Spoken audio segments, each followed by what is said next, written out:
Hello and welcome to My Mom's Basement, presented by Barstool Sports and 3G, and the Christmas Extravaganza Holiday Special edition of My Mom's Basement with Robbie Fox, Clem, and the basement's favorite guest, I think, Jose Young. The youngsters, this is your Christmas gift from us. We've got Jose back on the pod. Merry Christmas, Happy Hanukkah, Happy Kwanzaa, Happy whatever you celebrate, whether it be Festivus, Life Day, whatever it is. This is the holiday special for you. How are we?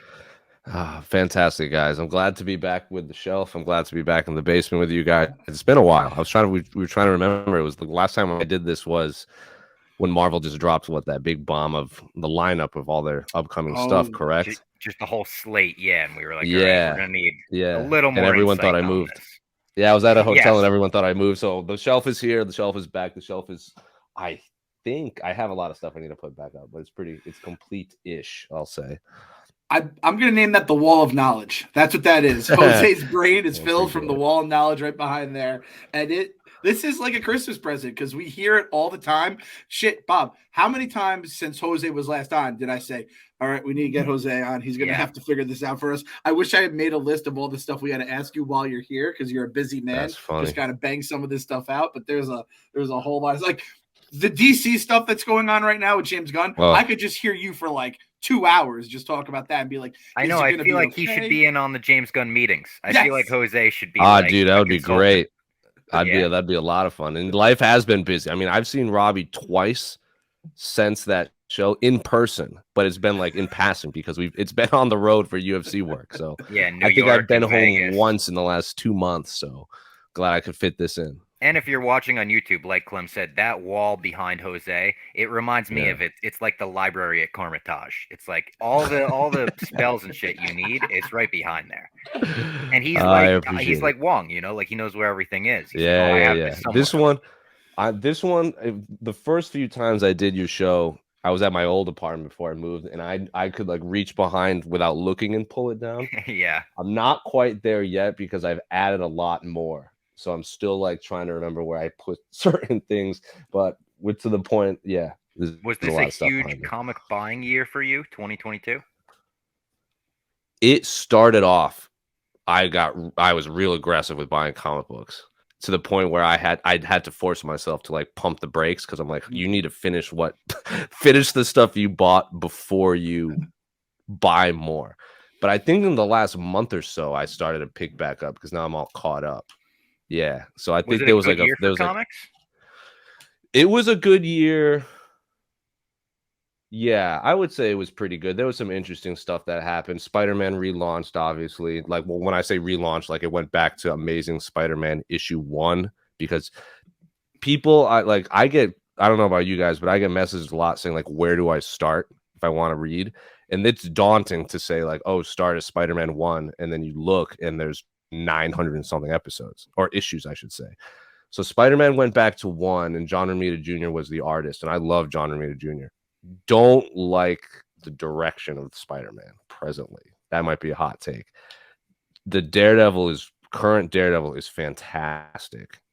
Immortal Hulk ended, so it was a good year. I'll say it was a good year. Okay. And when I hit you up about this concept, a Christmas show, where I was like, let's talk about crossovers between superheroes, comics, specials, Batman the Animated Series we'll bring up later. What were the first projects that came to mind for you where you were like, that's what I want to talk about? Without question, when you say Christmas comic book, it is Batman Adventures Holiday Special, which is the Bruce Timm comic book, which is based off of Batman the Animated Series. To me, I'm not saying it's the best in terms of the story, but I remember I had that comic book before I could read. Like my dad would have to read it. I still have my original. I don't know how much it's worth, but I still have the original floppy, and it's so beat up and ripped. I'm never gonna get rid of it. I don't sell my comic books anyway, but that one has a special. I think I've read it a million times. It's not even numbered. It's just Batman Adventures Holiday Special, and it's 4 or 5 short stories.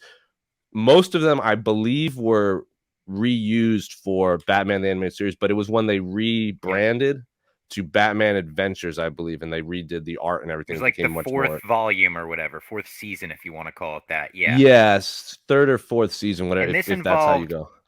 Poison Ivy and Harley Quinn a lot, right? So the first story was Batgirl in the mall with the mall Santa with Clayface, and there's no Batman in it. And that one has like Montoya and the cops are like undercover looking for shoplifters because like this mall had been susceptible to a lot of shoplifters. And it turns out all the kids that were shoplifters were just Clayface that like split himself up into a bunch of children. And then when like Barbara Gordon, who was shopping, like grabs one of the kid's wrists and the kid pulls, and then like his hand is still in her hand because it's Clayface. Oh, Clay, yeah. Yeah. And then so Clayface shows up, and then there's like this big battle in the mall, and it's only like 7-8 pages, but it's just fun. It's the Poison Ivy Harley Quinn where they brainwash Bruce Wayne to like go on a shopping spree in the mall, and then obviously he fakes his death by falling into an elevator shaft, and then Batman comes and saves the day. So those two are obviously used in Batman, the New Adventures of Batman show. There's the New Year's one with Joker where he kills someone with like the Joker smile, and then when Batman goes after him in like I guess Times Square of Gotham, like it's the giant. Yeah. They're gonna drop the ball and everything in Gotham, but what Joker did is he gave everyone in the city a Joker mask, like he was just throwing them out. So there's a million people with Joker masks. So he's like, "Damn it, which one's the Joker?" And then he finds it out, and he drops the ball or the bell on Joker, like that's how he wins. Yeah.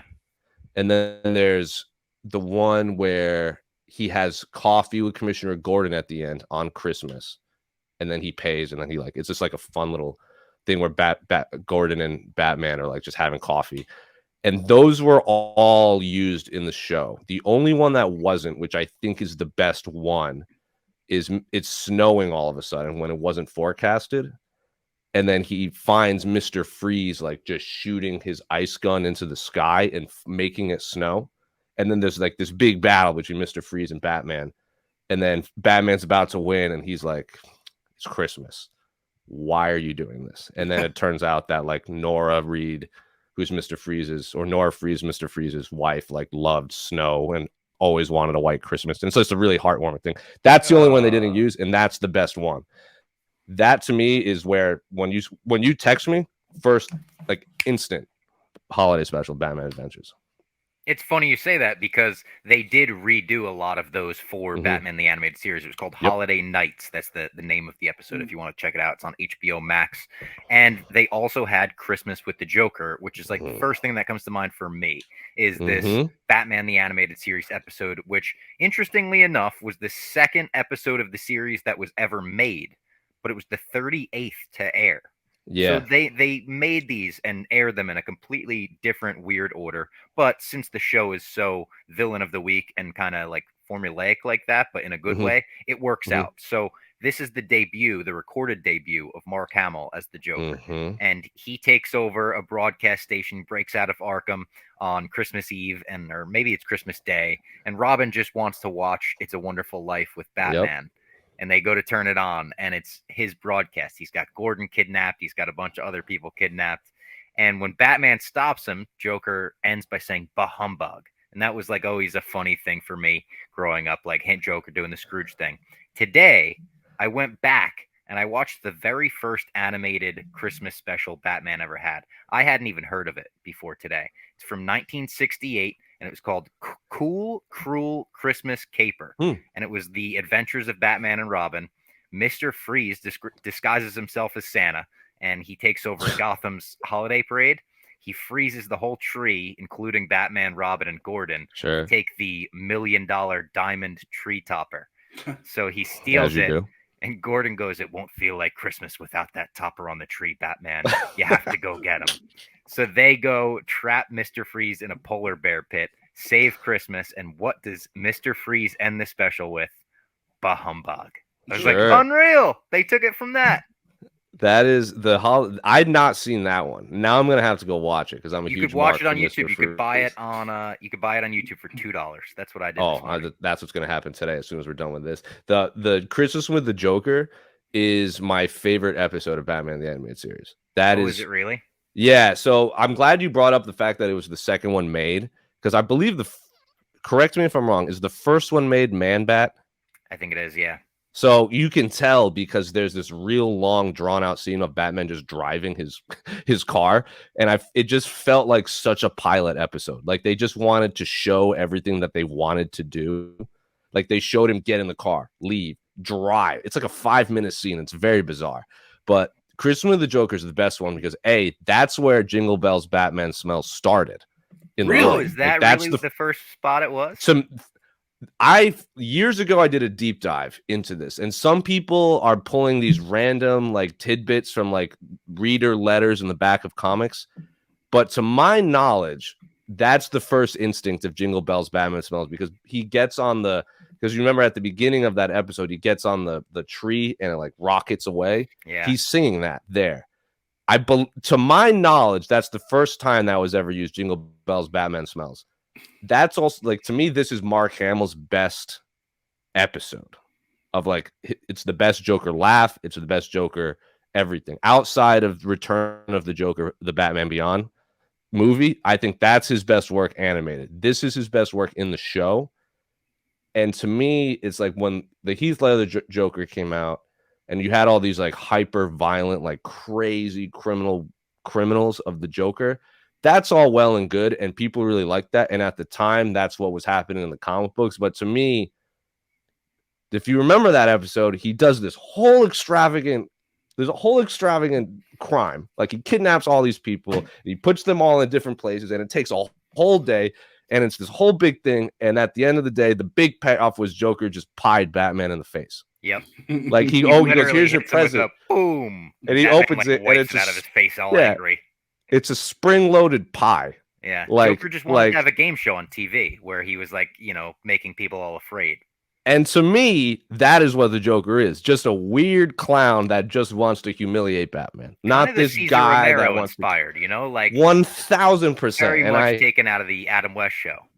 1,000%. And to me, that one episode is everything I love about that Joker. And to me, that is my favorite episode of Batman the Animated Series. I mean, if that is the origin of that song, it's like one of the greatest pop culture moments of all time. Because I remember when I was a kid, I sang it, and then when my daughter came home from school, like she's 8 years old now. This was like 2 or 3 years ago, and she started singing Jingle Bells Batman. So I was like, it's still going, baby. It's still going. And there are a couple, I think everyone has their version. Mine is Jingle Bells Batman Smells, Robin laid an egg, Batmobile lost its wheel, and Joker got away. But there's other versions of it. Do you guys have a different version? That was always my version, yeah. That was your version. That's verbatim what I got. And while I was looking it up today, it said Bart uses this in The Simpsons like a few years later. So it was like, I'm sure if this wasn't the first spot, it was definitely the spot that popularized it and put without it all question. over the place, Without question. And it's funny you mentioned The Simpsons because I wanted to note that too about how they said this was the second recorded Batman. Yeah. The Simpsons' first episode of all time, when it's a standalone show, is a Christmas episode. It's when they meet Santa's little helper. Santa's little helper, right? It's crazy when you think about it, where it becomes this fucking phenomenon. It's still on TV decades later. And I mean, I know it was on Tracy Ullman's show where it was like a little bit or whatever. But the fact that their first episode was a Christmas episode, in theory, it's a Christmas episode, is fucking crazy to me. So good company. And Batman, you know what's crazy? Like their popular holiday episodes are the Halloween ones too. Like you would think if you start with a Christmas one, maybe every year you nail the Christmas one, but no. I mean, there's a couple good Christmas Simpsons ones, right? The one where Bart gets the video game, but not the one he wanted. Am I thinking of the right one? Yeah, Thrill House. Yes. It says Thrill Ho. Yeah, oh man, I've talked about. I floated out a Simpsons podcast a few times between Smitty and Coley back in the day. All right, if Jose may have to get it done in the basement. The first 8 seasons, I'm here for it. Everything post that, I'm not. I'm out. Me and you both, brother, because it's about then. I don't know if it goes to 10. Sometimes it goes to 12, depending on the Simpsons diehard you're talking to. But basically, first 8 is gold. Peaks at season 4 and then slowly goes down, but it's still all good. Oh man. So let's talk about some of the movies and shows that have gone down the Christmas route in recent years. Obviously, most recently, the Guardians of the Galaxy holiday special. Me and Clem did a pod on this. Did you get a chance to watch it, Jose? I haven't. So I'm flying east for Christmas, and I've downloaded it for the flight. I think you'll enjoy it. You like the James Gunn Guardians movies, right? I don't know. I got nothing against it. I've only seen this half of the first and all of the second, but I enjoy all the Easter eggs in it. Like I really do. When you ask that to Jose if you like the Guardians, I'll tell you about my heart's good to be like, Jose, don't tell me you don't like the No. Guardians 2 is my jam. He was like, yeah, the only thing worse than the boys. No. Yeah. No. I like the Guardians. I like the Guardians movies. I really liked what's Kurt Russell's character. Oh, Ego, yeah. Ego is great. Now, are you a Guardians comic guy too? Do you read the Guardians comics? I did before the movie, and this isn't like I stopped reading it because of the movie. I was reading a lot of I was reading the Guardians in college back when like Thor and Iron Man were much more involved in it. But yeah, I really enjoy them. Can you tell us anything about Cosmo? Because Cosmo the dog gets teased in the holiday special, and we know that it's going to be a bigger part of Guardians 3. Yeah, he's Cosmo, the one with the like the helmet and everything, right? Yep. He's I believe, if I remember correctly, he was like a cosmonaut. So he's like Russian, or like Soviet, I should say. Yeah, and he was like who played Borat's daughter does the voice. Really? Yeah, but I think he's still a boy. But it's just kind of the Bart Simpson thing. Yeah. He's like the Simpsons. He's telepathic, so that's how he interacts with people, and he's like the head of security at the space station. No, the space station Nowhere, but Nowhere is spelled like KNOW. The Guardians now own Nowhere in the correct. Universe. So I believe there's a female. There might be female. I don't remember, but they're like when Cosmo is there, he steals the scenes in the comic books. Like it's very much like in the with the Hickman run with Hawkeye, when Kate Bishop ever pops up, it becomes about Kate Bishop. When Cosmo is in the comics, that's all I care about. Like that's literally all I care about. It's fun. They have it's like telepathic telekinesis, like can create like defense shields and everything. And there's like a really good issue where he fights Adam Warlock, who's obviously being played by what's his name? We're the Miller's kid. We're the Miller's. Yeah, we call him. That's his actual name on this There's podcast. A really good issue where Cosmo fights Adam Warlock, and Adam Warlock, it's a tough fight. Like he's strong enough to hold his own. We're the Miller's kid punch a dog in the next movie. I'm not ready to see that. If they do it, that would be. I mean, they might. Cosmo yelps oh my god, that'll break my heart. James Gunn's listen, guys, I'm leaving Marvel after this anyway. I can do whatever I want, and you can't fire me because I'm going to your competitor. Between that and the High Evolutionary, going in on Rocket, we're gonna get some PETA complaints towards this movie. Also, for sure. Hands up, me and Bob Fox. We did a end of year grade. We graded the MCU, DCU, Star Wars, and Game of Thrones.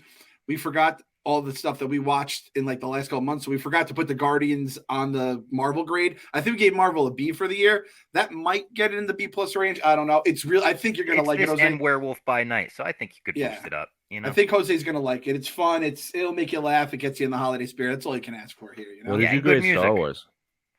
Star Wars, what do we have? I think I might have my notes from it got a B overall for the year. Ooh. But that's Bob's B. That's is me, and Andor brought it up a ton at the end of the year. Bro. I think I might have been like a C+ or something because Andor was awesome. I don't know how much you that is an understatement. Andor is the best TV show of the year. Yes. Of anything. But then we started talking about the scenes from when Leia's running around and Obi-Wan, and then the Spy Kids, and then I just got really angry, and I was like, C, maybe C-. All right, fucking C+. Andor was awesome. Yeah, that's fair. Another show with a dog, Hawkeye. Last year we got Hawkeye. Yeah. It was one of the first episodes that we did with you, Jose, because this is one of your favorite comics. And I thought Hawkeye did Christmas so well in their show, so well that it kind of made me want to rewatch Hawkeye this year. I haven't yet, but I might throw on an episode here or there. They did a great decorating montage. The final battle was at the Rockefeller Center tree and everything. So I thought this was actually a very good example of the Marvel Universe using Christmas as a backdrop. I still haven't watched Hawkeye, but the Hawkeye comic that obviously the show is based off of, that Christmas issue when Hawkeye is, it's kind of written Pulp Fiction where it's like it starts on this day and then it goes back and then it jumps forward and it shows the big letters of like the days where it starts off with him and Tony Stark, or like they're like trying to cut this cord and they're like, don't do it, it's the green one. He's like, no, it's the red one. And you think they're defusing a bomb, but then when he cuts it and then it like quote unquote pans out, it's Hawkeye trying to fix his DVR because he just wants to watch a Christmas special. And he called Tony Stark to help him set up his like surround sound system because he's the smartest man in the world. And even Tony Stark can't figure it out. It's a great episode. And it's the one where he sends Kate Bishop his bow for Christmas. And then Kate Bishop brings it back and she's like, where are you going? And he's like, I have to leave. The Russian mob's going to blow up this building if I don't leave. And she's like, you're an idiot. And then like gives him the bow back and like storms away. You got me so hyped for that series when you were talking about, how it was one of your favorite runs in all comic history and all that. And I know people bought it. Jose is like moving fucking merch off the shelves. I still get messages about buying Moon Knight and buying Hawkeye. Like I get like one a week of people being like, is this the right one? I'm like, buy it. Just buy the whole thing. Moon Knight's another one. We would have been so fucking lost without you. Yeah. You are oh my god, yeah. Do my best. If you haven't watched Moon Knight and you're thinking about watching Moon Knight, make sure you watch our episode with Jose first. That's your primer. Even I watched Moon Knight and I enjoyed it. Yeah. And then there's one other MCU project that touches on Christmas, and it's Iron Man 3, which is very controversial. We just saw our friend Jeff D. Lowe recommended this on Good Morning America as a Christmas movie. Iron Man does say, Merry Christmas, buddy, at the end, he said, Merry Christmas, buddy, as the Iron Legion shows up, and there's snow all over the ground, kind of gives it that Christmas vibe. It was released in May, which is interesting, but Shane Black, the director, just loves using Christmas as a backdrop. When you look through his movies, he's used Christmas as a backdrop to Lethal Weapon, The Long Kiss Goodnight, Kiss Kiss Bang Bang, The Nice Guys, and Iron Man 3. Kind of fucking crazy. That's the Christmas weirdo right there. That's someone who's obsessed with Christmas and like they have a part of like a room in their house that always is Christmas. I feel like he has a spot like Mick Foley, one of those people. Yes, Mick Foley. Oh man, what a reference. I forgot about that. That's so funny. I just thought that was interesting. Like it's not one of my favorite movies, but you put snow on the ground and it will give it a Christmas vibe for me, even if it's not a holiday movie. Like Batman Returns does have some Christmas stuff. If we swap over to DC, oh, without question, they do the tree lighting ceremony. Catwoman robs the store right before Christmas. But can you call it a Christmas movie? Maybe not. But I kind of consider it one and watch it around this time every year. I think so. I think I said this when we did our Batman episode when I joined you guys. The first two Batman feel like, especially the second one with Michael Keaton, feels like the whole thing is shot inside a snow globe. Because everything, like the buildings and everything, don't look real, and there's always snow coming down. Batman Returns is for sure, or whichever one it is for sure a Christmas movie. Yeah, it's my favorite of the original four for sure as well. Danny DeVito is unbelievable in that movie, and if you want to watch that with a My Mom's Basement commentary, we've done that before with my brother, so that's on the channel. That would be a fun Christmas watch for you. And then. Other than DC shows and specials, I just did some research on how Santa has been handled in both the MCU and the DCU in the comics. And by doing some research, I mean, I watched a couple of videos by a guy named Comic Drake who actually did the research. And there are some crazy stories. I'm very curious about this because normally when Santa, like the actual Santa Claus pops up in comic books, I'm just like, oh, come on, guys. So he's popped up over the years in both DC and Marvel a ton. And it seems like there's basically no continuity between appearances. Like it never connects. In DC, we'll start with DC. There was a comic once where businessmen try to get Santa to make commercial goods in his workshop. This is the first ever appearance of Santa in a comic. It was in an early Superman comic that was exclusively sold in department stores, like Bailey's, I think. Sure. So businessmen, the villains, are trying to get Santa to make commercial goods to be sold in department stores. And Superman says, no, or Superman has to come and say, no way, you can't make Santa do this. They poison Santa's reindeer. And then Superman has to carry Santa's sleigh and, help him deliver presents that whole night. Superman also has to work Santa out because they make Santa eat cookies that make him way too fat. So there's What like a comic what book year montage, did this come out? like the 40s, I think. Yeah, that sounds like golden era Superman when he was just doing weird stuff all the time. He's literally, there's panels where he has a Santa like by the back, and he's running behind him to help him burn off the calories because he Oh, can't fit down chimneys. I have such a I have such a soft spot for golden age Superman because that's what my mom's favorite comic book is. Oh, And yeah. that's how and she's the one that got me into comic books. Everything you're describing is just so up my alley. Like I need to find this comic book. So there were actually 2 comic books made for Bailey's, and I think one is very easy to find, the other is not, and I think it might be because there was like a possibly racist caricature in it. If you read those back then, there's so many. Yeah, like if you read them now, you're like, oh. I think that's why they made comic books. They're like, let's just throw some of our views on racism in here and some wild shit. Dish them to kids. Hey, kids, comics. DC Comics also had a Rudolph the Red-Nosed Reindeer comic at one point that is considered canon. Like in the DC Encyclopedia, when you look through that and everything, it still says like Earth 12. Lobo, who we recently discussed on this podcast, I said I would love to see Jason Momoa play him in the new DC universe.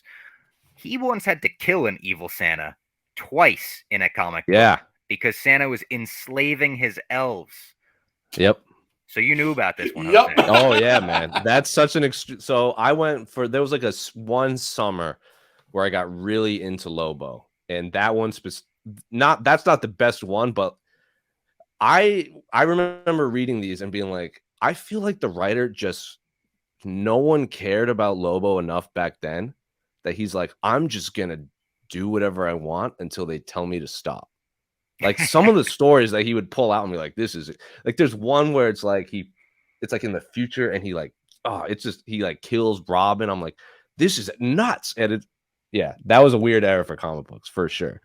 It looked very, I don't want to say like you should Frank Miller-esque, but it looked dark. Oh yeah, you know, like you should. If you haven't seen the cover, Clem, it's like Lobo. If I remember, if it's the one I'm thinking about, it's like Lobo standing over Superman with like a bloody knife, and not Superman. Santa Claus is just like dead in the snow. It's so extreme. I gotta find this. Oh my god, it's so extreme. Can you throw it up for us to put on the screen? I'm gonna throw it up on the screen here. All right, so if you're watching on YouTube, we're about to get it up. If you're not, make sure to head over to the YouTube channel. Thankfully, visual element. Thankfully, it's like I don't know if it's blood on there, but it's like it looks more black, which I feel like they sometimes do to kind of. They have to. Yeah. It's like when they show replays of like WrestleMania 13. Is that what you're talking about, Jose? I hope that's what you're talking about. I hope there's not 100%, man. That's the one. Yeah. Wow. I mean, that's metal. We talk about things that are metal a lot on this show. That's fucking metal. If I remember the one scene in that issue, I remember that issue that like that easily sticks out is when he fought because I keep saying Superman. Santa Claus is like just so big and he has just like hairy arms and he just looks like he works in a steel mill all the time. And they fight. Him and Lobo they have like a fist fight. And this is, I can't remember who the artist is, but he loved having Lobo punch someone and like an eyeball flying out. Oh my god, like so Mortal Kombat I remember style. He like punches Lobo. Lobo punches Santa Claus, and Santa Claus's eye flies out. And then I think it's like an icicle or something. Like Santa Claus pulls it out and he's like, "Time to die, you naughty son of a gun!" And then he like goes after him. It's so over the top. That is the movie I want to see James Gunn do in the new DCEU. Yes. You bring in the Jim Hopper Santa from Violent Night, and you have him face Jason Momoa. Boom. Your new Alien versus Predator right there. Lobo versus Santa. And it's funny that you were saying Superman for Santa because DC also had a comic in 2008. I think it was their 2008-2009 holiday special where they basically gave Santa Superman's origin story. And they were like, oh yeah, like Santa came from another planet. He crashed down. A farm couple took him in. He wanted to do something with his life. He became Santa. And then this is fucked up. After he dies, Santa, unfortunately, I guess, passes away in this story. Constantine goes, finds his ashes, and snorts them like they're fucking cocaine for As you eternal do. life. Bob, Wait, call it. It's That's metal. metal. What? That's metal. It's That's metal. fucking metal. It's metal. That's metal. that Snorting Santa's ashes. It's as metal as it gets. It might be the most metal thing I've ever heard in my life. I remember when this issue came out, and I was like, I don't need to read that. You're like, what? What were they on? Who snorted? I didn't Santa's even know ashes before they Constantine was wrote in that? it. Well, I Wow, think- I remember when this came out, I and think I these just are the same passed it up. thing. I could be confusing it, and there could be another story where Constantine snorts Santa's Okay. ashes, and another one where they did the origin. But I think they were connected. The way the guy was talking about it in the Huh. video, at least. Huh? But Now I need those to go two find it. things individually definitely happened. I can find this now. That's extreme. That is so extreme. While you find that, I'm going to find us some great tickets over at Game Time. This is the exclusive ticketing partner of Barstool Sports, created by fans for fans. Game Time is the ticketing app that makes it easier than ever to score last-minute tickets on deals to sports, concerts, shows, whatever you want to go see, they've got it, and they guarantee the lowest price. So listen, if you're one of those people, one of those millions out there trying to get Taylor Swift tickets for next year, Blink-182 tickets, Paramore tickets, wait till the last minute. Game Time will hook you up with the best seats. So if you haven't given them a shot, I don't know what you're waiting for. You guys are going to love this app. We've had tons of Barstool fans using it, hitting us up on social media about the great deals they're getting. I've been using it all year. I saw Rage Against the Machine. I saw Turnstile. I saw 1975. I saw tons of people, Red Hot Chili Peppers. It's easy to use. Go to the Game Time app. Go to the account tab to create a login. Redeem the code BASEMENT, BASEMENT, for $20 off your first purchase. Terms apply. Download Game Time. Last minute tickets, lowest price, guaranteed. You could get tickets to the Radio City Christmas show if you're listening to this like on the day it comes out, because it's coming out pretty close to Christmas. I'll give people a couple days, but go to Game Time, promo code BASEMENT.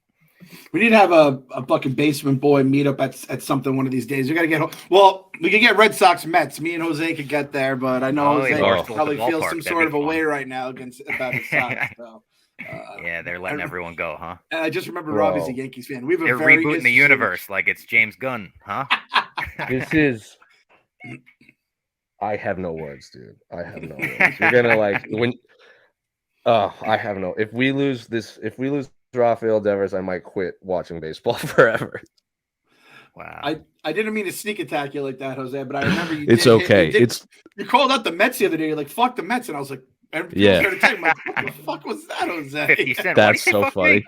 Yeah, that's so funny. Another DC special where Green Lantern once falls into like a winter wonderland. He not only finds Santa, but he finds Scrooge, and he finds like the imagination of what people think Charles Dickens is. So it's like not Charles Dickens, but it's what people envision him to be. Huh. And he talks to him. And this one was one of my all-time favorites that DC did. In a 1997 special, it was revealed that Santa successfully delivers one rock of coal to Darkseid every single year. So like there's like a whole montage of him like stepping through all of these traps, almost like he's Mario in Bowser's Castle or something. And he's like jumping over lava, getting through laser rooms, and then he just gives Darkseid like a piece of coal, and he's like, "That's for you," and he like gets the fuck out of there. So I thought there's that was a lot of funny. really funny mini, because that one, the one you're describing, is like 2 pages if I remember correctly. There's a lot of funny Darkseid ones like that, but it's drawn like Jack Kirby style. Another crazy one is Harley Quinn once goes into Santa's brain to fight off the demons that he's been repressing for staying so jolly over the years. And he has like true, like big Joker looking demons in his brain. Yeah. So she has to like ward them off for him. And then the final one, there's a recent comic where Black Adam kind of creates Santa in a weird, like goes back in time, finds this Nicolas guy and convinces him to do it. I couldn't even begin to understand that one, but it seemed to be the most recent DC Santa appearance. That's all they had for DC Santa stuff in the video. Yeah, it's Santa Claus pops up every now and then. And normally when that happens, Jose is like, "Come on, guys, what are we doing here?"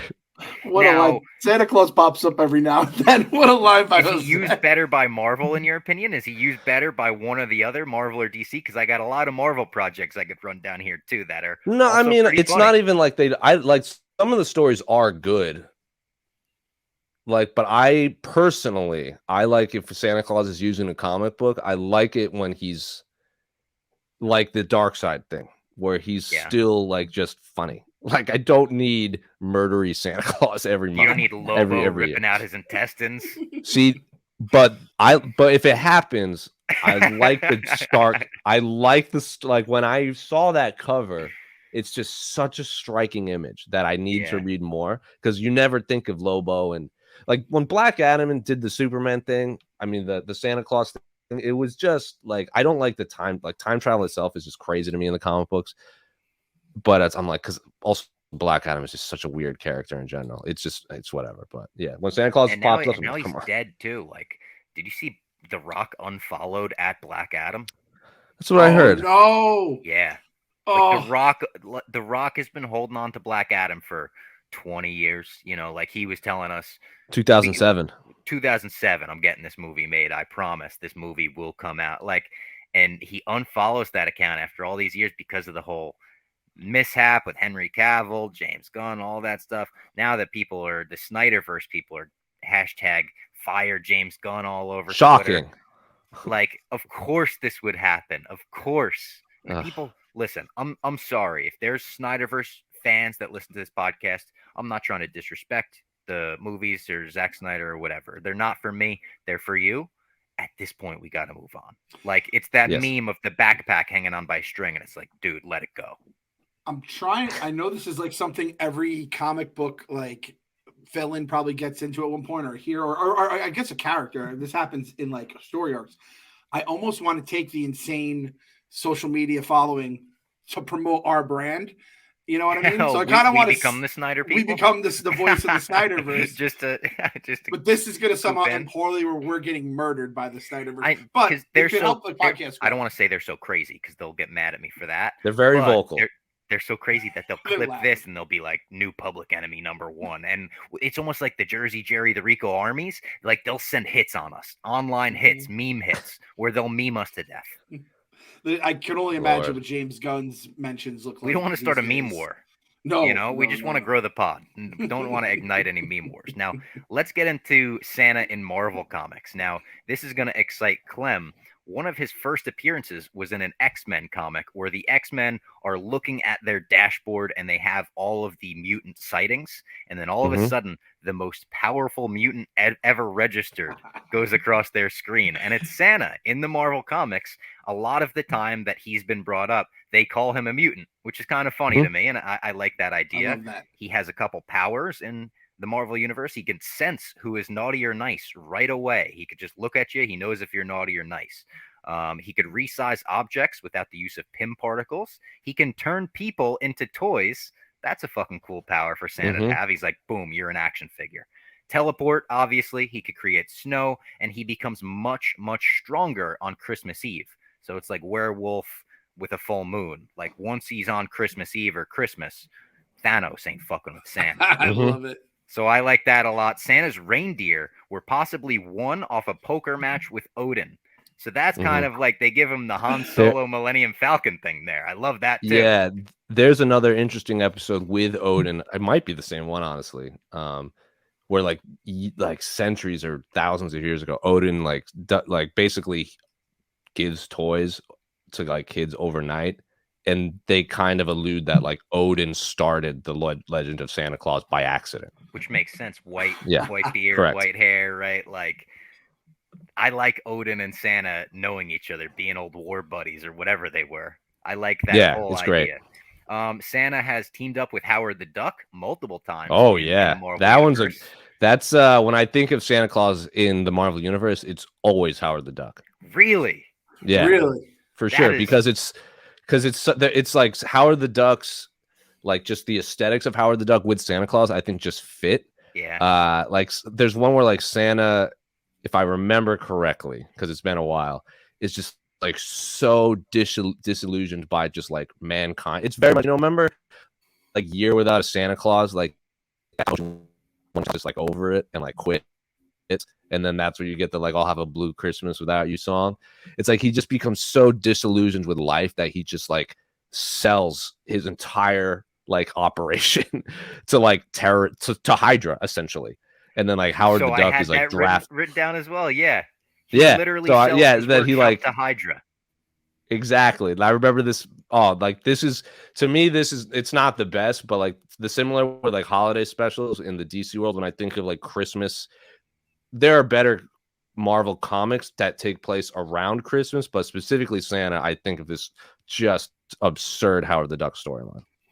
Santa's selling his workshop to Hydra in the real world is selling your workshop to Nazis, which is just Correct. so funny. The concept of that in a kid's book like this, and another crazy concept, but one that they went with in a Deadpool comic, is that Santa was like this strung out, like horrible guy who the kids hated. So the Yeah. kids started a GoFundMe and raised money for Deadpool to come kill Santa, and I think he does it. Yeah. Yeah, Holy I remember when shit. this one came out. That Hey, it was dark Jose's on that voice. one. There's like an image. There's an It's image like of Santa Santa Claus, like flashing the super kids. Is that what strung you're talking out, and about? he's like Yeah. naked, and he has his hat on. He's like, "Rah!" Like standing in front of a Yes. fireplace. I'm like, because I'm not, as people that follow me for the last however many years, I'm not the biggest Deadpool fan. So the second Deadpool is introduced in a comic book, I tread lightly. Like I'm like, well, I'll dip my toe into this, and if it's, and this one was so out of control that I kept reading it. I believe it's called like, oh, what's the name of it? Like Tinsel's Theft or some Tinsel's Swindle. It's some dumb name. And it's like, yeah, like Christmas comes and there are just no presents. So then they Now- like get Deadpool they just put out a hit on Santa Claus. And Deadpool has to like go to the North Pole and confront Santa Claus. Let me ask you this, Jose. We know you're not a big fan of the boys comics. You're not a big fan of Deadpool. Is there something about the style of like inner jokes on superheroes, the meta jokes, the fourth wall breaks that you shy away from? Do you think it's a similar thing that you don't like about both, or no? Not necessarily. I don't think that's a good question. Never thought of it like that. Just I'm not a big Rob Liefeld fan, like in general. So anything he creates, I'm just like barf, like just barf right in a bag. Todd McFarlane, Rob Liefeld, all those cats from like the 90s that like crashed the comic book market. The boys is just like a whole book market. Yeah, it's what like Clem, you collect cards, right? We've had this conversation. Like, Yeah. So a lot of people will buy cards to resell them. Like they'll sit on them and they'll resell them. So during the 90s, they like variant covers started to become things. Specifically in like 90 when they relaunched the X-Men with Jim Lee. Like that's the one that a lot like they based off of. That one had 5 covers, and if you got all 5, you could put them together and make one big splash page. You guys have all seen it. I had that's what got me. That was when I was just getting into comics too. It was like, welcome into the club, buddy. Capitalism, we're taking all your money. Right. So people would buy all 5. Now that's one issue. It's the same issue, just with like 4 or 5 different covers. So that obviously was a way to game the system into kids buying comic books. Same as like around this time, comic books, because it had been like 30, 40 years from all these other heroes had come out, that people were now starting to sell their old comic books for a lot of money, like Amazing Fantasy 15 or whatever, Action Comics 1, Detective Comics 27, like all of these ones. So then when Superman died in the 90s, they came out with that issue. And you might not like comic books, but you're starting to see people sell their old comic books for a lot of money. So people just bought Death of Superman, just bought like 12 issues because I'm like, well, in 30 years, this will be worth something. But the problem is when you keep buying them, DC goes, well, we have to make more. So then they just kept making them and they flooded the market. And now you could buy an original, unopened Death of Superman, mint condition. It's like $50. It's not worth nothing. Every comic shop in America has it on the wall. Right. And it's slow. Then like the market just plummeted because people were buying them not to have them, but to resell them. And it's similar with the the second release of the Star Wars action figures. Like the original Star Wars. Yeah. Jose, Like you're really fucking me up with this right now because like the first it was original the Star comic- Wars. oh. The original Star Wars are worth so much money. And then when the Canners. second line came out, people were like, let's buy them all. And then they released characters that are just so irrelevant and they just flooded the market. And now they're just not worth nothing. Now I'm Dude, like, my brother did that. He bought all the original, the second wave, the Power of the Force ones. He said, I'm buying these. I'm keeping them in the box. He put them in the bin. And he now has an 8-year-old son. And like every Christmas and his birthday, he goes up to the bin. He takes out a big chunk of them. And he's like, all right, this chunk is for this year's Christmas because he loves Star Wars. They're brand new figures, but they're not worth anything. But then at the end of the day, they're action figures for kids. And you want these kids to play with them. But now they're just worth all this money. I saw this week that 1/4 of the toy market is now adults. That's 1/4 It's of not people that buy toys. And like collecting them is fun. And like I buy comic books because I love comic books, not to resell them. It's when people go into the comic books. This is just a whole long tangent. If you just go into the comic book to resell them, it just ups the price and then it just kind of screws the people that want the comic book, if that makes sense. Are you anti like CGC comics because you can't read them? Nah, I mean, not at all. Like I have friends who just buy those all the time, but they want them.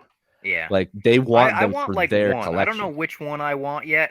I think I want like just one for a wall that looks, and not even like an expensive issue, just like a cover that I like, you know? Right. And I don't have nothing against like the collecting or the grading or anything like that. I have a lot, like I said, I have a lot of friends that they want them for like their collection. They're not like I have a comic book somewhere up here called Memories. It's by the guy who wrote Akira. It's like it has no connection to it, but there's not a lot of copies in English. And people like I've done your show, I've done various MMA fighting shows, and they've seen it on my shelf. And people have been like, I'll give you $5,000 for it. And I'm just like, take a hike, bro. Like, I am not giving this up. This is mine. Wow. Yeah, so it's stuff like that. That's crazy.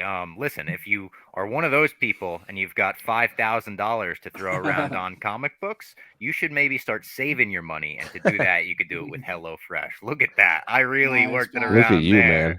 man. You've got New Year's goals, and HelloFresh is here to help you achieve them. Skip the grocery store and take control of your time back and your budget with delicious recipes delivered right to your door. Fast and fresh recipes. HelloFresh's latest line of meals featuring robust flavors and filling portions are ready in less than 15 minutes. Enjoy the taste and quality done quick with recipes like falafel powder bowls, seared steak and potatoes with Béarnaise sauce. I hope I said that right. Or Southwest pork and bean burritos. That all sounds great. And meals made in less than 15 minutes. You can't ask for anything more, especially if you're running around like Jose, reporting on MMA all the time. He needs those quick meals, baby. So with HelloFresh, eating well in the new year can be stress-free and delicious. Over 35 weekly recipes. They'll help you reach your goals. Choose calorie-smart and carb-smart recipes or even customize select meals by swapping proteins or size, upgrading your proteins, or adding a protein to a veggie dish. This is awesome stuff. We tell you about it every week. Clem and I have actually made this stuff. We love the cheesy chicken dish. And if you go to HelloFresh.com/Robbie21, ROBBIE21, and use the promo code Robbie21, you'll get 21 free meals plus free shipping. So that is an amazing deal from our friends at HelloFresh. Now I want to talk about the Humorverse, which I hadn't heard of until today, but apparently Marvel has a Humorverse. Earth 9047 is stories that take place in the What the series. So they have What If, and then they have What the, and What the is just straight up jokes and stuff. So like in this, Santa was kidnapped by Hitler to lower the American morale during World War II, and Captain America had to go save him. And it's like drawn in a very comedic, like it almost looks like it could be like a Robot Chicken or like an Adult Swim show. But yeah, I love the idea of What the and What If. Like What the should be a rated R animated show on Adult Swim. Oh yeah. There's this is where you get Santa Doom, which like Dr. Doom is Santa Claus. Yes. In this one. Yeah, that one's puts, like Santa has to put on a Dr. Doom mask. Yeah. Yeah, and there's the really famous picture that everyone has seen on the internet where it's just like, because Doom's whole joke is like when he says I'm Doom, it's always in a different font, and it's just like I am the Doom, and it's just Doctor Doom with like all of his toys and like a white thing. It's very funny. It's the series is a fun read if no one's ever read it. Is that like that's not still ongoing, is it? That is a good question. I don't know. I have no idea off the top of my head, but like there's enough out there that you could find some back in the day. That seems like the kind of thing they could even like boot up as, I don't want to say digital comic because I know that's the thing killing comics in a lot of ways, but like that's one of those things that could be a 2-tweet thing that someone does on Twitter every day, and you put up a comic, and like it could make us all crack up. It's almost like the what should have happened or how it should have ended. You know that channel on YouTube? Yes. They do those little cartoons. Yes. Reminds me of that in a lot of ways. There's also there's a very funny universe where in the Marvel comics, do you remember like back in the days, like 80s, 90s, I'm sure you guys have seen them, they would do an ad, but it would be like a comic strip. So it'd be like, buy your Jiffy Lube, and it would be like Superman like fixing a car, and it'd be like 7 pages. Hostess Treats would do that, and it would always be like Superman or Spider-Man or Wolverine or Captain America would like save the day, and then he'd like eat a Hostess treat, or like Hostess treats would be stolen. There are so many ads for that is now its own universe.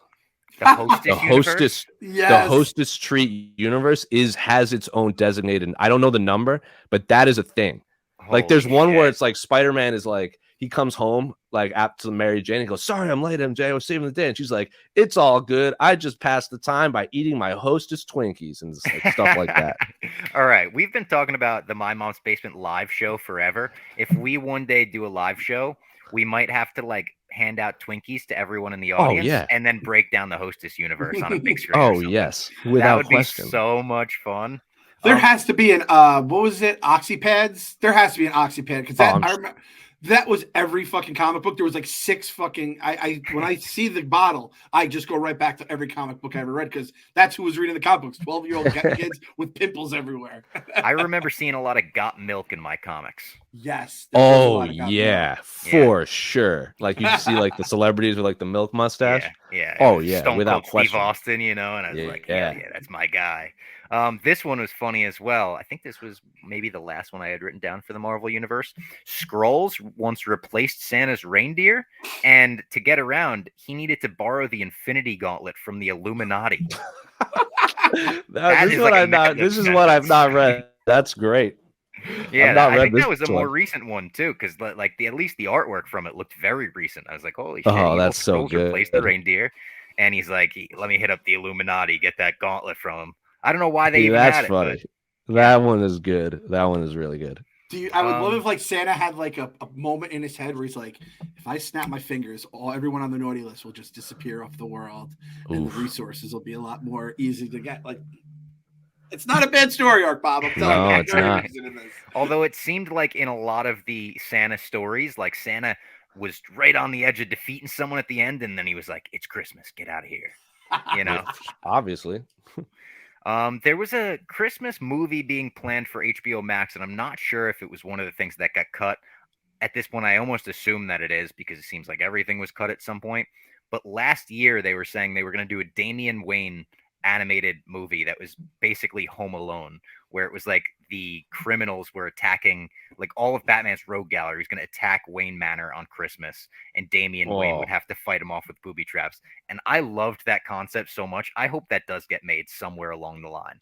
That's fun. That would be a lot of fun. See, that's what Christmas is. Like, I have like a bunch of like of my favorite Christmas comics, and none of them involve Santa. It's just like superheroes around the holidays. Which ones are those? Can you throw some of those out as recommendations? I know. Obviously, didn't Alex Ross do a Superman Santa thing that people like? I think that's just like a calendar or like splash thing. I don't think it was a whole famous picture of him like holding. Yeah, that I think that's just like a thing you can buy as like a poster. But I don't know. Don't quote me on that. Some of the other ones, like famously, obviously, there's The Long Halloween, which obviously every issue is a holiday. The Christmas one into the New Year's one are my two favorite back to back. I think it's issues 3 and 4. It's like issue 3, it's Joker. It's just all about the Joker. Like Harvey Dent buys his wife a new house, and then he walks in and he sees foot tracks on the ground, and he's going to look at the new rooms upstairs. Then he goes into the living room, and the Joker is like screwing in the light bulbs and like quoting the Grinch. And at the beginning of the page, he's like stealing toys or presents from like a family he's like tied up. So it's just Joker being Joker. And obviously there's the back end, like the holiday killer is killing people. And then it goes into the next issue where Batman and Joker are fighting. Joker has like a propeller plane flying around Gotham on New Year's, and Batman defeats him on the clock tower right at midnight. That one is like probably the more popular one because it's serious with a hint of comedy. Yeah. Like yeah, Batman on the clock tower is awesome. Exactly. That's, I think, the most popular one. There's Batman Noel that is very recent, and it's also about the Joker, but it's sort of a reimagining, and the art is I don't know the artist's name. The art is incredible. The art is the best part of it, but it's sort of a reimagining of A Christmas Carol, but with Batman. So the narrator is like calling him Scrooge and like Tiny, like one, like the main bat, like there's like this no-name henchman whose son's name is Tim. It's supposed to be Tiny Tim, and Superman shows up, and he's sort of the ghost of Christmas present or past, and Catwoman is one of them, and the Joker is the three ghosts. It's like Catwoman, Superman, and the Joker, and then he saves the day, and he gives this henchman like his like a giant tree and all these toys and a job. That one is very, very good. That one I think is the best Batman. Like that one is a proper Christmas special, and it's one graphic novel. And then there's like Spider-Man Tangled Web, which takes place on Christmas, where Spider-Man is like fighting the Vulture, but so Peter Parker is late to the Christmas party. Then he shows up, and he's just he's like sick and tired, and he just like passes out. That one is also by Darwin Cook, who is one of the greatest comic book writers and illustrators of all time. There's the Hellboy Christmas special, which is like 6 pages, where some woman's daughter like disappeared into the woods like 5 years ago, and he goes to find her on Christmas because the mom's dying, and then he finds her like in some crypt, obviously like possessed, and he gives her the mother's final Christmas present, and then it like snaps out of it, and then obviously like there's a giant fight with a demon, and then she goes to rest. And I think there's a phenomenal one called Metropolis Mailbag, where Superman goes every year to the post office, and kids would write to Santa, but they also write to Superman. So like there's this cool scene where Superman opens the door, and there's just mountains of letters for him, and him and Lois go through all of them. And some of them are like, there's this Holocaust survivor who's like, I never thought I had anything in life, and I was prepared to die, but like I just found out my sister survived too, and she's in Germany. Like, can you make this happen? Superman's like, I'll be back, and like flies to Germany, flies her back to Metropolis, and like, so he's like granting wishes. But then like he realized, like, there's this one where this kid goes, oh, my dad has a brain tumor, and I know you have heat vision, could you go save him? And so Superman goes, but then the dad had died like 30 minutes before Superman got there. But then the mom is like, it's okay. But then like, it's like you've seen Jerry Maguire, the movie? Yeah. Yes. When the kid like yells at Jerry Maguire in the beginning, which is actually, I just learned that's Drake Bell from Drake and Josh, which is that's a trip too. It's like similar to that scene, but then like the mom calms him down. But then there's another person dying across the country who needs a new heart, and like this guy's heart, and so Superman flies the heart, and so they use this kid's dad died, but then the heart saves someone else. And then you brought up at the beginning when Superman has to fly Santa's sleigh around. So the Daily Planet in this issue does like a toy drive, and like they get like a Santa Claus to come in and give out toys to like orphans or something, but there's a strike or something because it's the 90s, and there's always a strike in the comic books.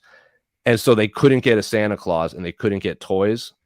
So Superman goes to Star Labs, which is like the shield of the DC world, or sort of. Cadmus is also kind of that thing, but Star Labs is like the lab place. and he convinces the scientists to like build this animatronic Santa Claus to like bring kids. But then he's like, but we don't have toys. All the department stores are closed. So he goes, I know a guy. So then he calls Bruce Wayne, and Bruce Wayne's like, Nice. I got you. And he just goes, he's like, he buys the entire department store and just gives all the toys to kids. And then Superman puts on this suit that is designed for like invisibility, goes to the zoo and takes all the reindeer, and then just like flies Santa into the Daily Planet, and all the kids get their toys. It's great. And then the next year is when Superman dies. So the Christmas issue is the Justice League is now doing it. They're reading all the things. So like Guy Gardner goes to like reunite this family, and they build the house that Doomsday destroyed. Those are great because it's like superheroes like reading Santa Claus things. It's very, very good. Like, those are like the those wholesome superheroes doing good that like is sometimes missing from the modern day stuff where I agree. They get gray and gritty and dark. Like that's the stuff we want to see the new Superman do. Specifically Superman. Like that's the guy 100%. to do that kind of stuff. Superman, Captain America, those kind of characters. 100%. There's such a great wholesome Superman moment in the Justice League Unlimited cartoon. Yes, I was hoping you were going to bring this up. Where they're sitting around the table, and Superman's an adult at this point, and he's talking to the lead-lined presents. Yeah, he's talking to his parents, and they're like, "Oh my God, when he was a kid, he was such a rascal. We would have to wrap his presents in lead so he couldn't see through them." And he goes, "You mean Santa did that, right?" And he's just like, kind of like, "What?" And it's like even Superman so good. is buying it. And they're like, yes, of course, sweetie. Yeah. It's so It's good. That whole episode moment. is good. That whole episode is good with like the high evolutionary, or not high evolutionary, whatever the Gorilla Grodd looking guy like that makes the toy with Flash, like because Martian Manhunter goes with Superman to celebrate Christmas, right? And he's like flying around reading kids' minds, and that is such a good episode. I'm glad you brought that up. Such a great series. The relationship between Batman and the rest of the Justice League in that is like one of my favorite dynamics in all of cartoons. And I would be remiss if I didn't bring up the comic book called Claus by Grant Morrison, who's like they're one of like the best. They're like the pinnacle. Like they wrote like Arkham Knight, like Haunted House on a Crooked Hill, whatever it's called, like the Batman and Robin Grant Morrison run, which people to this day revere. He wrote this it's like 6 or 7 issues called Claus, and I don't want to give away the plot because this is a must read, where it's like an origin of Santa Claus, but it is very like, it's like Batman Year One meets like Robin Hood meets V for Vendetta, where it's like Santa, or he's not even Santa. It's like this guy like lives in a place where like goodwill is like outlawed. And then he has to it's like a very gritty or medieval type setting where like Santa Claus has a sword. It's like, and there's like demons involved. It's very interesting. And it was so popular that now so it's like 7 or 8 issues, and now every year around this time, Grant Morrison and the author put out one issue, like one standalone issue. So every year they do one Christmas special with this Claus, and it's so fun. I think they've been doing it for 4 or 5 years now. So like 16, 17, 18. Have you read them all? I haven't read last year's, but they're all just fun. Like Claus like fights demons. Yes, sword. It's like young Santa Claus. It's Year One meets like V for Vendetta, but instead of Batman and V, it's Santa Claus. It's so fun. I love that concept. Like I'm in on that. You sold me on it. It looks fucking sweet here. I'm looking at like the the covers right now. It looks bad. Even the covers are like you walk, if you're walking by like down the aisle of like floppies and you see this guy and it says Claus and it's like super buff dude with a beard and a sword. Oh, it's like you stop and you're like, whoa. Like, whoa, it's great. Bob, I'm gonna put it up on the YouTube here so people can see this one, because this one just stopped me dead in my tracks as I was browsing around. And if you know it's Santa, it's like that. There it is, badass dude. How Santa Claus began. Yeah, he looks like he could be like Thor there, like that. Yeah, Thor mixed with like the Revenant, you know? Yes. Oh yeah, and I think because I watched an interview with Grant Morrison, and they said that this concept came to him while they were writing All-Star Superman, which is like Oh. the best Superman comic I was book of gonna all say a lot of time, people are hoping that movie that James Gunn is writing is taking a bro. lot from All-Star Superman. Oh my god, one can dream.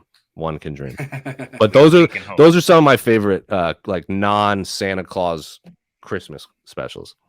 I love it. I feel like the people are going to have a lot of recommendations. If you're getting Amazon gift cards or Midtown Comics gift cards for Christmas, go on and buy these comics. Claus, buy Batman Noel, The Long Halloween. Yeah. If you've never read that, oh my God, that's a must. Just buy that in And general. check out all the streaming shows, movies that we talked about on this podcast. Thank you to, what was it, Comics Nick, I think it was, Comic Drake, that guy on YouTube.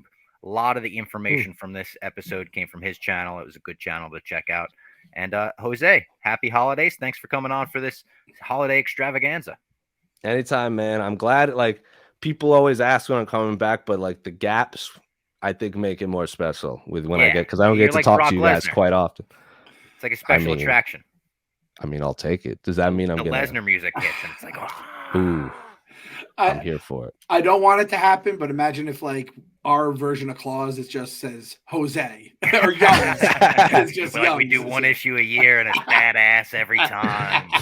No, we'll have I'm them on here for for way it. more issues, Well- especially next year. We're getting the High Evolutionary. We're getting all Kang shit.